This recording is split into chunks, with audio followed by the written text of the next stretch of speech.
Today is all about gentleness. Today is all about love. Today is all about being present with yourself, loving who you are, knowing who you are, and inviting who you are to take center stage within your life.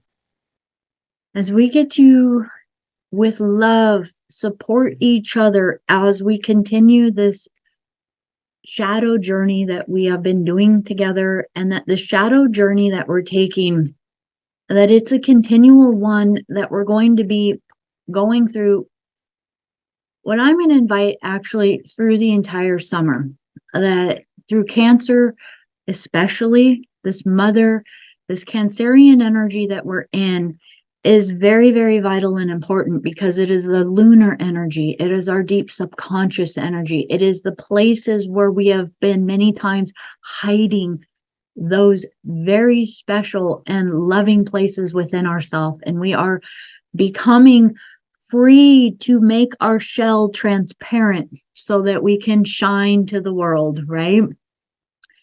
And as we're letting ourselves shine, today we're going to continue with the golden shadow. So just as a recap, and please don't feel as though you're behind if you haven't been able to join to some of the last couple soul circles. The videos are up for those soul circles, so you can go through the processes, and we are just going to kind of keep repeating this energy. The first vibration of the shadow work was actually kind of seen from our ego perspective. The first process we did, from our ego perspective, what are we projecting out into the world? Who we want others to see us, how we want others to perceive us as we are living our life, and how we want to be acknowledged. And then the second mask we did was what we were hiding on the inside of that mask, or the things that were hidden inside. All of our, for most of us, this was our deepest insecurities and fears and limiting beliefs, even our hatreds, our angers, our things that we didn't want anybody else to know that we were thinking or feeling or being inside. And what we realized is that when we look at both of these, that usually the things on the inside of the mask were things that expressed out of us because we weren't recognizing many of the things that we were actually wanting to project out into the world, thinking that they were maybe things that we were acting like we were, but not realizing it within ourselves. And so we got to acknowledge those as basically polarities that weren't necessarily in absolute harmony and balance. There are ways our ego and our subconscious were trying to make us look like we were okay in the world. And so we were so blessed to be able to burn those. And that's a beautiful thing to get to do, is to burn those and then to set those free so that we can become more and more authentic every time we come to these layers of our mask. And that the next mask we looked at is, what would our mask look like if we started to work with a mentor, our higher self, our guide, an aspect that was coming forward for us to gain mentorship from. And if we had the ability, and this could be anyone, if you felt as though you wanted to attune to Yeshua or to Tara or to Kuan Yin or to White Buffalo Woman, or to even Kali, if this is where the direction that you're going, but to any divine aspect, or maybe it's one of your higher selves, like a Lyran being, a feline being, an aquatic being, any of these type of aspects, you would then begin to work out a mask as far as their energy of who they were, and what would it be like to start to wear that mask and see the world from their courage, their veracity, their ability to know themselves, their sense of mastery or compassion or love or confidence, right? And what would begin to shift and change in your own life if you started to be that more and more?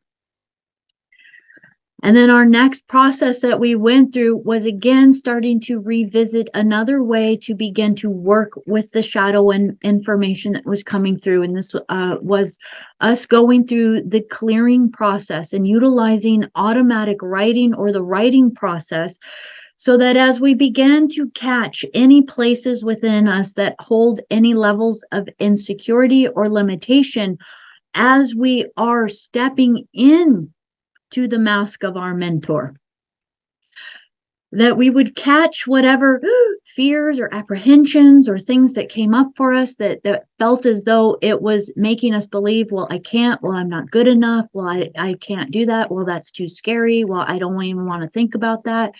And so then as we catch those places, many times they're very wily and they're very sneaky and they disappear very quickly or they black out, right? And when we catch those parts, we very quickly, with love, we don't chase them. We don't try to tell them, come here, we're going to get you and we're going to make you disappear. Instead, with love, we just be with it. And we let whatever first thought, feeling, or emotion come out. So we first begin to just let it say what it needs to say. We acknowledge where we feel it in the body. And as we begin to let it speak from the passion, the sadness, the anger, the hatred, the fear, whatever it's holding. Let it speak from that passion. And as that passion gets louder and louder or more and more expressed, it opens up a doorway for us to just gently and quickly get pulled to the original time and place that emotion was ever expressed. And it could have been a childhood moment, or it could have been another lifetime, or even on another planet. It doesn't matter. But you get to find wherever it came from. And when you find it, you then get to be present with that energy as to whatever capacity that it was bringing up those beliefs, feeling what it was feeling limited or scared or alone, or whatever beliefs it was coming for, how it felt it was going to help you live your life in the best way.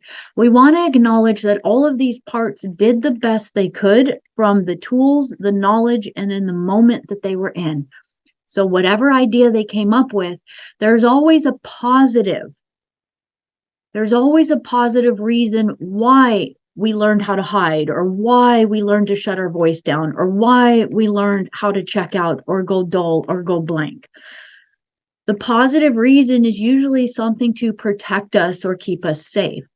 And so when we realize that, we start to then get to say, thank you so much for sharing that with me, but that does not work for me any longer. I do not agree to letting this be the way I handle this, or this in my life ever again.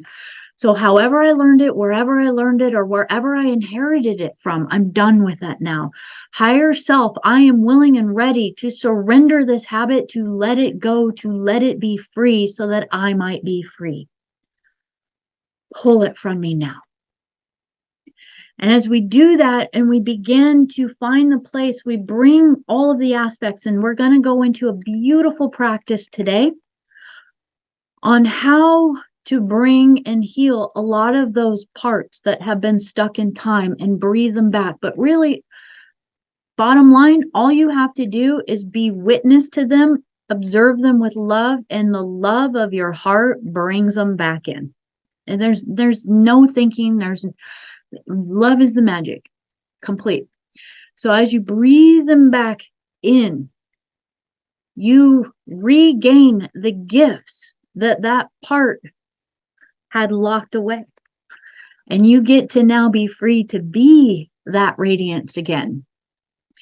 And as you be free to be that radiance, this is my favorite part of the entire process. And that is to begin to breathe in this new energy in the body, and then just to say, because the truth is, I have the right to be free. I have the right to express my voice. I have the right to live out loud. I have the right to be magic and not hide it. I have the right to fully and completely actualize my life purpose and my reality. I have the right to love my life, to love my body, to love myself, and to love all of creation. And anything in the way of that, higher self, pull it from me now. I am done. I've learned my lesson. I got what I needed to get. Pull it from me now. I am ready for a whole new story, a whole new dream. And so it is. So that is that process that we did. And at the end of that, we then got invited to step in one more time to this idea of, again, just that anchoring into of the working with a mentor. But now we were going to take it one more step further into something called the golden shadow. And the golden shadow is all of the places where we admire things or we like things, or on the shadow level, we get jealous of other people having maybe these talents and us not having them. But what the golden shadow is all of the things that when we see another person do it, we're like, oh my gosh, that is so amazing. I wish I could do that. Oh my gosh, I wish I could be like that. I wish I had the courage to do that. Those things that we really resonate. And here's why I want to highlight this is because imagine it. I'm going to give a really silly example. I used to be like very much into surfing. If you would have asked me who I am, who are you? I would have said, I'm a surfer. I identified with surfing that much. It was such a huge part of my identity. But I had massive respect and so much love to certain other surfers that just had so much courage and grace and beauty on the waves that was something for me that would be considered a golden shadow. I was seeing in them something I wasn't able to recognize or allow myself to be free within myself to be, right? So within that, we can also realize it's like, well, I also watch sometimes people play polo, but I have zero desire to go, oh my gosh, that's so amazing. I wish I could swing that stick like that. Oh, I wish I knew how to ride the horse. I'm just kind of like, oh, that's really cool. I'm sure glad they like that. I'm not that into it, right? So this is how you find your golden shadows. Is that you realize it's not that it's like everything has to be something that you're not. It's just, it's really those things that you see others do that you really kind of resonate and you go, oh my gosh, I would love to be able to do that. I would love to have that. So here, and this is going to be for all who are able to get to do this process. I would love for us to be able to share these organically with each other. And I've written mine down. Now, I will say that if you want to go full on with this, because the guides keep bringing this image back into my mind of something that I did with a group long ago, a class I did probably about 10 years ago. And this was going through making a vision board. And what I had done is I had gotten the paper sack kind of paper. You can buy it in a roll at like an art store. And I had cut a piece that was as big as the wall, top to down. So a whole swath of that from the ceiling to the floor, and I put it on there. And then I spent time going into finding pictures. One of these times, if I find it, I will show it to you, because I have literally, other than I do not live by the ocean right now, so the surfboard, I have one hanging in my garage, but I'm not using it. Every single thing. I will even tell you, I had squirrels on there on my vision board. I had pictures of my desire to speak to larger groups. And all of these things have manifested in my reality.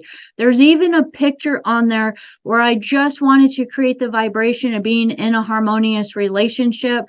And so it's a picture of two people walking along the beach, and it's from the back side of them. And I swear I've looked at that picture now and gone like, oh my gosh, that is like the exact color shirt Joseph wears all the time. So it's little things like this that I have sat and gone, this is such a powerful practice to create it as your art piece, as your mantra, your mandala of the fractal of who you want to express yourself as.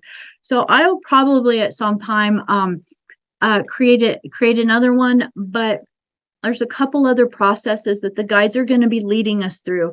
So for now, I've done it on paper, but I'm going to invite you guys to take your golden shadow and write it somewhere where it's not just going to be a piece of paper that's going to get lost. You want it somewhere that it's going to be in a place where you can keep coming back to it and start acknowledging where you have recognized your golden shadow and actually brought that aspect into yourself. And so therefore it would not be your golden shadow anymore, but it would just be your transparency and your truth.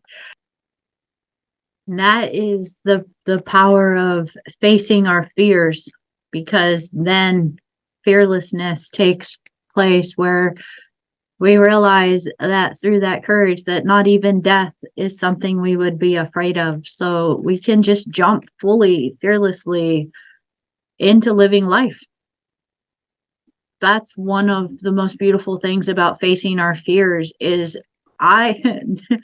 this is my personal experience. I'm sure we all experience a little bit differently, but the more that I do this work, the more that I find myself childlike, having fun, smiling, being playful, just having fun with life, just, still doing the work, being who we be, but at the same time, just having just an absolute beautiful time while being present in this lifetime as well. So, woo!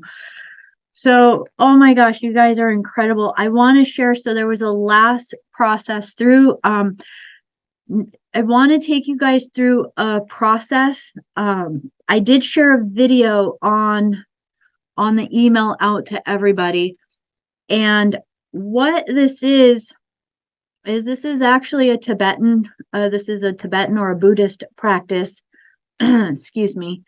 And what this is the ability for us to actually learn how to transmute shadow, pain, suffering. It is an ability to absolutely be a bodhicitta within this life. And this is just basically someone who lives the path, someone who lives an absolute service. And so this process is called Tonglen, Tonglen. If you look it up on YouTube, you'll actually find a lot of people that will share it in different ways. As far as the practice itself is quite simple, but it's also very profound. So I'm going to touch into it, but I'm going to start our next circle going over it again, because it's actually, even though it's very simple, it's actually something that there's a lot of unique intricacies to it to be very mindful of. But in short, what it is it is a process where you go into your fullness and state of being, where you basically start to follow the breath. And within the stillness of following the breath, that you can bring into mind someone that has either been going through suffering, through pain. This could be your mother, your father, whether or not they're alive or have passed already, siblings, children. It doesn't matter who. This is an infinite practice that can be done. But what it is that it is about being in service, where we be the neutral, compassionate witness. And that this is honestly more powerful to do for those that you would consider, quote unquote, your enemies, than as to do with those that you consider someone you're trying to heal or help or love. This is actually so powerful to do with someone that has brought a lot of challenge into your life. And what this is that in this meditative state, you would imagine them. And as you're breathing, what you are doing is you are breathing into you all of their pain, all of their suffering, all of their sadness, all of their fear, all of it. You could imagine it as if it's like fog or smoke or goo around them that you're breathing in. In the video that I shared with you with Pema Chodron, she says to imagine it as if it's like claustrophobia that you're breathing in to the body. And what it is that you're breathing in all that is void of love. And as you breathe it in, with an equal breath, as you breathe out purity, love, and full, complete releasing of all of that suffering. You become the transmutation point.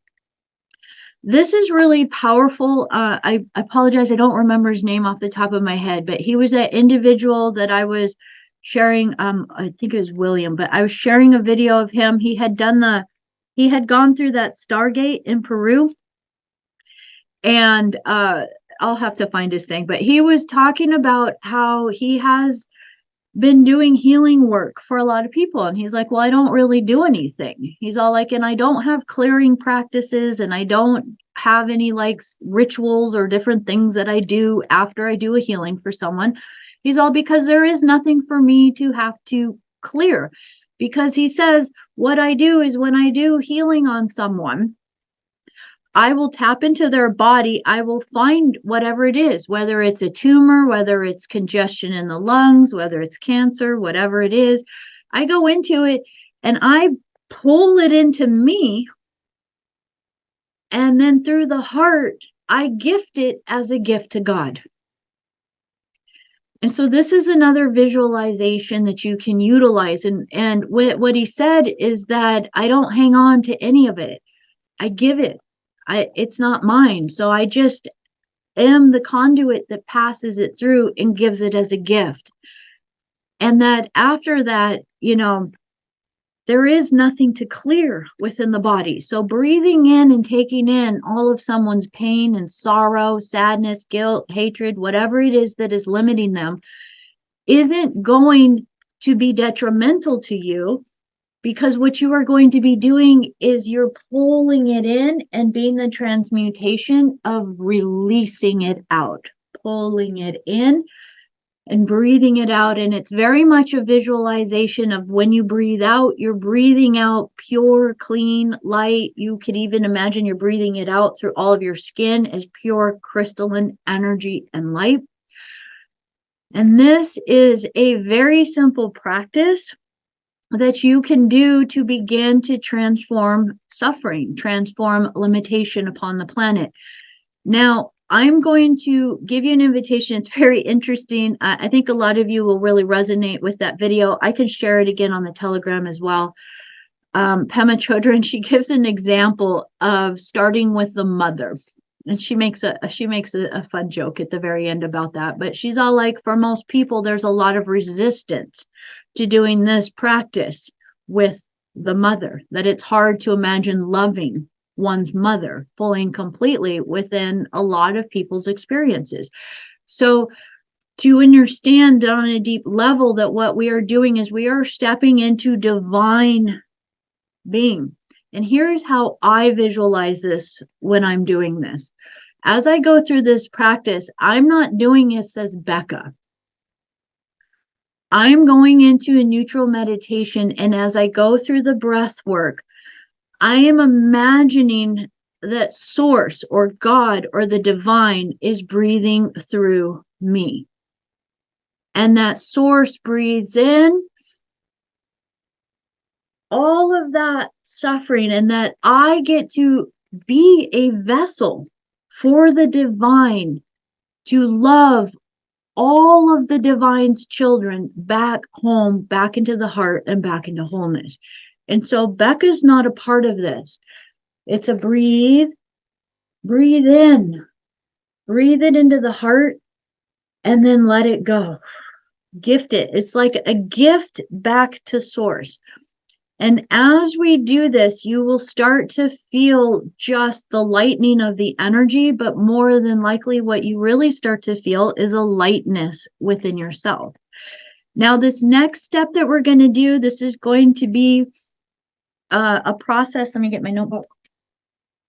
This is going to be a process that's actually a workshop process for the transition of the soul workshop that I'm working on right now, but I'm going to run this process with you guys.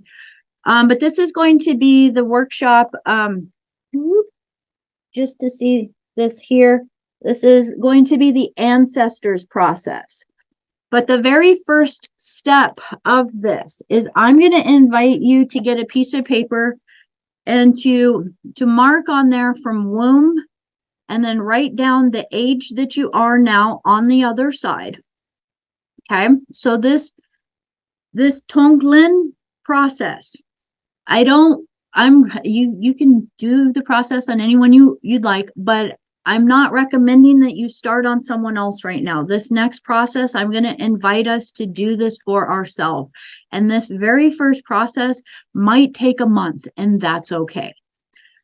But if you have the ability to get photos of yourself at different ages in your life to represent different ages that you were, or if you just want to write on a piece of paper 1, 2, 3, 4, 5 to the age that you are now, this Tonglen practice, I'm going to invite you to start the Tonglen with you as the fetus in the womb. So you're going to do it for you. And you're going to do Tonglen, a meditative practice. Sit and do a meditative practice one at a time for each year that you've been alive. Darling's like, it's like, darn you. Can we clump it in? So if you've already been doing a lot of shadow work and things like this, it might go very quickly. If you've already done a lot of womb work, there might not be a lot of shadow. There might not be any shadow on some of these ages. So it might go very, very quickly. But just if you can begin to imagine literally breathing all pain, suffering, wounds, trauma, sadness, darkness, or shadow off of yourself through each significant progression, that this is where we're going to start before we actually do the ancestors tree of 3 generations deep. And if you do an ancestor tree of you, your mother, your father, and then their parents, and then their parents, it's actually a 15 orb tree of life, which is pretty magical. So the very first thing that we're going to do is I'm going to invite you to maybe watch some videos on the Tonglen if you want to get a deeper description. We just don't have a lot of time today for me to go that deep into it. I will start our next session on the Tonglen. We will even work that into the meditation. We did it a little bit with our meditation at the beginning today. And as you do this, the invitation is for you to now breathe all shadow back to love from you off of all of your timeline through this very sacred practice. Because here's the thing, a lot of times we want to run around and change the world, but we are mature enough, spiritual adult enough to realize that we are far more powerful to be a catalyst of love and healing to the world when we truly 100% love ourselves. And so this is just going to be a practice for us to do that. Ooh, yes, Sunny, wonderful. So much love, you guys. Thank you so much for sharing today. Woo! It is just going to keep getting better and better and better. We're just going to be so light and so free and just so woo! All right, you guys, with so much love, I will see you on the Telegram. I will see you next Thursday, and I'm giving you so much radiance and love. Have a beautiful rest of your Sunday. Thank you. Bye-bye.